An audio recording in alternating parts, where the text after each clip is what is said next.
Halo, Assalamualaikum warahmatullahi wabarakatuh.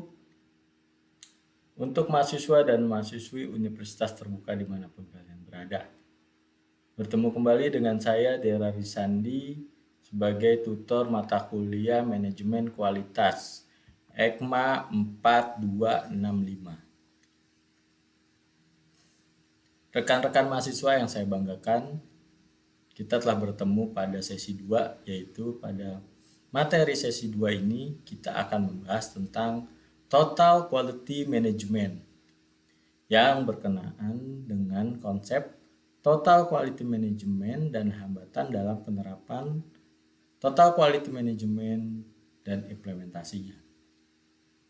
Di mana Total Quality Management atau kita sebut TQM merupakan filosofi dari praktik manajemen terbaik, the best management practice, yang dapat membantu pengelolaan organisasi agar lebih efektif dalam upaya peningkatan mutu dan kinerja perusahaan. Dan kenapa bisa begitu? Apakah itu sebenarnya TQM atau Total Quality Management?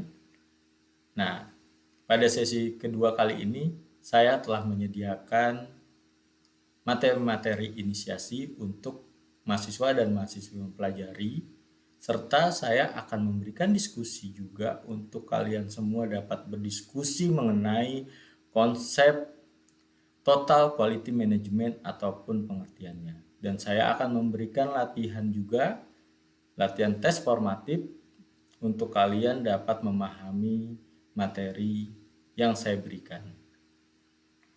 Saya harapkan kalian semua dapat aktif dalam mengisi tugas dan belajar materi serta diskusi, karena masing-masing akan saya berikan bobot penilaian, yaitu untuk mengakses materi dan kehadiran sebesar 20%, untuk pengerjaan tugas adalah 50%, dan untuk kita berdiskusi sebesar 30%.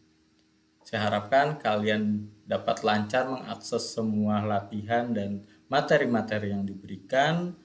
Jika ada pertanyaan, kalian dapat mengontak saya langsung di email maupun dalam nomor telepon yang saya cantumkan. Akhir kata saya ucapkan wassalamualaikum warahmatullahi wabarakatuh. Sukses dimanapun kalian berada dan mendapatkan nilai sesuai yang diinginkan.